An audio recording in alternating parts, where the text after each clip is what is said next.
tour, quatrième tour. C'est donc à 4 de jouer et selon la règle inscrite sur la carte danger, la fosse, si un héros commence sa phase de héros sur cette carte, il lance un dé sur un 10+, on peut le sortir, sinon ce héros passe sa phase de héros. Donc, on y va pour 4. Tentative de sortie. Donc 10 ou plus, elle essaye d'escalader la fosse. Elle fait 18. Donc elle réussit. 4 sort de la fosse. Et ni une ni deux continue de jouer. Étant donné que on n'a plus de monstres sur le terrain, je vais la mettre en mode exploration. Hop. Elle fait 1, 2, 3. Elle explore pour 4. Son 4e point de mouvement. Comme on était sur une porte, je vais piocher une carte entre. Ouh là là. Portail sur les enfers. Un groupe de cultistes se trouve debout autour d'un portail peint au plafond. Ils vous repèrent et ordonnent à une créature de vous attaquer alors qu'ils font retraite. Piochez un monstre et placez cette carte près du paquet monstre. Quand un joueur est forcé de défausser un monstre parce qu'il en a déjà un exemplaire sous son contrôle, remplacez ce dernier par le monstre correspondant dans la liste qui suit. Si c'est un orc, remplacez-le par un diable barbu. Si c'est une sentinelle, remplacez-le par un diable cornu. Si c'est une aberration, remplacez-la par un diantre-fausse. Carrément. Ce dernier disparaît après avoir pris 3 blessures. Ouais, donc il y a un portail sur les enfers. Donc cette carte-là, selon la règle, je vais la piocher, je vais la mettre dessus le carte paquet monstre pour pas l'oublier. Et donc je pioche quand même une tuile. Hein. Hop hop hop. Et on peut imaginer qu'ici il y a un portail, un symbole diabolique qui est inscrit au plafond. Et il y a une porte, et les cultistes s'en vont en courant en nous voyant arriver. Et donc je dois quand même piocher une carte monstre. C'est ça qui était indiqué, il me semble, sur le portail des enfers. Piocher un monstre et placer cette carte près du paquet monstre. Alors le monstre en question, c'est un orc archer. Hop. Donc l'orc archer qui était censé protéger les cultistes fait corps devant eux afin de protéger leur retraite. Et donc si nous arrive, je rappelle, si nous arrive maintenant de piocher un monstre qu'on a déjà sous notre contrôle, donc on le remplace par un monstre de la liste. Là on verra si ça nous arrive. Donc, en gros c'est un diable quoi, qui nous arrivera sur le paletot. Voilà. Donc elle n'a pas fini de bouger évidemment 4. On est d'accord, elle a fait 1, 2, 3, 4 pour explorer. Elle peut encore se déplacer de 2 cases. 4, 5, 6. Tant qu'à faire, on révèle ça. C'est fermé à clé. 6. J'ai plus de points de mouvement, donc je ne peux pas essayer de l'ouvrir dans mon déplacement. Mais je ne vais pas m'occuper de ça, je vais m'occuper de l'orc directement.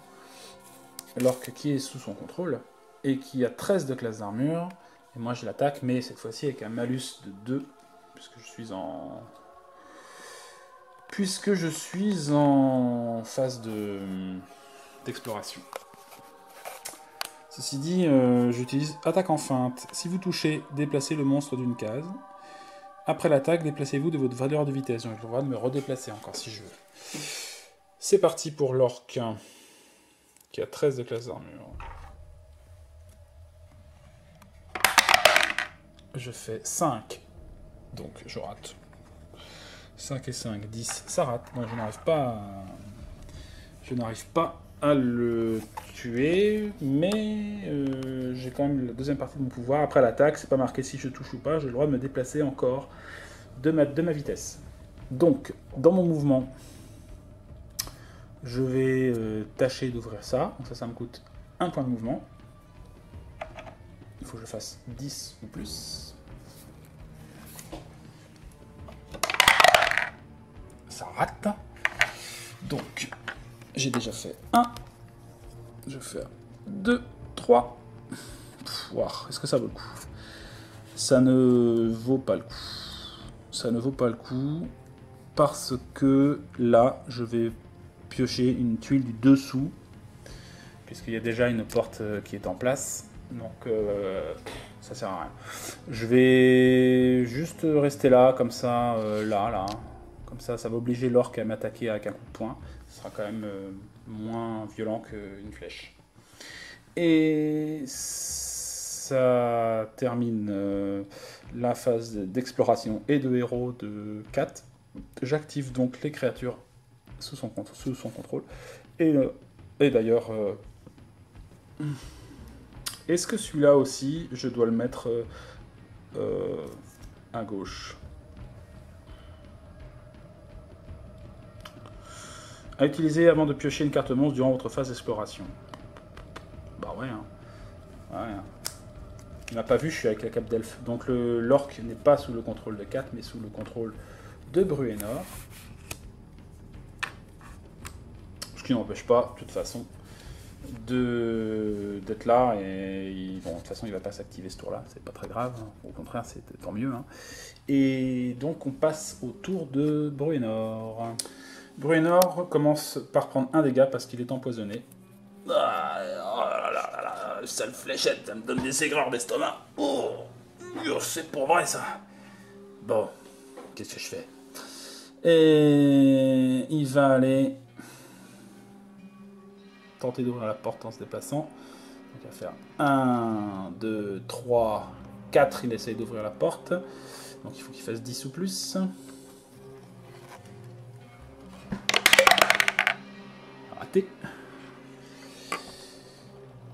Donc 4, et il va faire 5. Ok. Et bah, il va mettre un coup de hache. Un coup de hache à l'orque. Donc il a plus 7 à l'attaque. Plus 7 à l'attaque. Et il touche, il fait 17. Donc d'un revers de hache en passant, il décolle la tête de l'orque qui, surpris par l'apparition soudaine de l'elfe, de la roublarde derrière lui, il n'a pas vu le coup de hache surgir. Ce qui fait donc un point d'expérience pour Bruenor. Hop, je le mets sous sa fiche. Il va pouvoir piocher un petit point, un petit trésor. C'est 100. Et piocher aussi une petite carte. Une petite carte bonus. Qui dit joli coup. Vous prenez un air satisfait après avoir vaincu votre ennemi. Rien ne se passe. Haha! Que penses-tu de ce revers de hache? Pas mal. Bien joué, Messire Bruenor. Et Bruenor, du coup, n'a pas exploré. Donc Bruenor va être obligé, à sa phase d'ennemi, de piocher une carte rencontre. Et il pioche une malédiction. Rugissement terrifiant. Un rugissement terrifiant. Le rugissement lointain du dragon vous terrorise, vous infligeant des tremblements incontrôlables. Oh, après avoir plaisanté sur le coup superbe qu'il venait de pratiquer, le rugissement du dragon provenant de l'autre bout du couloir glaça le sang du roi nain. Le voilà maudit. Il a une PIT de -4 à ses jets d'attaque. Tant que cette malédiction est active, et je défausse si je réussis un jet de 10+ à la fin de ma phase de héros. D'ailleurs, à la fin de ma phase de héros précédente, je n'avais pas tiré pour savoir si je me désempoisonne. Donc je vais jeter un dé pour le poison de de la flèche pour voir ce que ça donne. Et je fais 12, donc oui. Il se débarrasse du poison. Bruenor à la fin de sa phase de héros. Et donc là, nous sommes à la phase d'ennemis et bah, il est maudit. Mais il n'a plus de monstres sous son contrôle, d'ailleurs il n'y a plus aucun monstre ici. C'est la fin du tour de Bruenor. C'est au tour de Queen, qui est au fond de sa fosse. Wow, et attendez-moi les gars, attendez-moi. Il va tenter de remonter la pente. Il lui faut un score de 10 ou plus pour pouvoir quitter la fosse.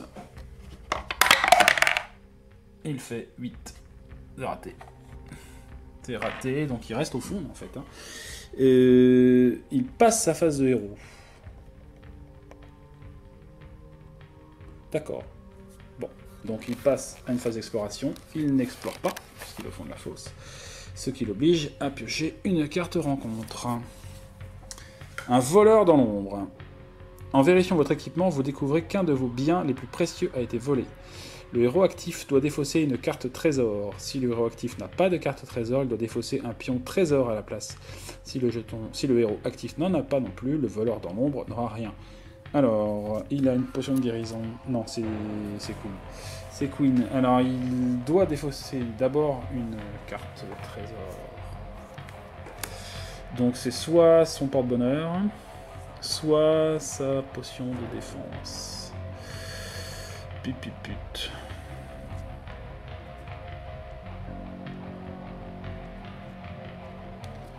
Allez, il défausse sa potion de défense. Et c'est tout. Enfin, c'est tout. Voilà. Il s'est rendu compte qu'il y avait un voleur qui était passé par là. Peut-être que c'était un des monstres qui l'a terrassé avant, on ne sait pas. Donc, bah, voilà. Et sa phase de... son tour se termine là. Pauvre Queen qui reste encore dans sa fosse. Bon, ça peut être long cette histoire. À la fin de ce tour, 4 a 2 blessures, il est encore en mode exploration, et donc possède toujours les trésors suivants, la cape d'elfe et la baguette de projectile magique. Ça va pas très fort pour Bruenor qui a 7 blessures, mais au moins il n'est plus empoisonné. Et il est aussi maudit, il est terrifié par le dragon qu'il vient de crier. Et il va sûrement utiliser bientôt ses pouvoirs pour essayer de se guérir un minimum, je pense. Pour ce qui est de Queen, Queen a 2 blessures, il est au fond d'une fosse. Et il n'y a plus de monstres sur le plateau, ce qui est quand même assez rare pour un scénario de Ashardalon. Les monstres ont du mal à sortir. On va pas se plaindre, on va s'approcher doucement de la sortie j'imagine, mais encore un petit peu de chemin à faire.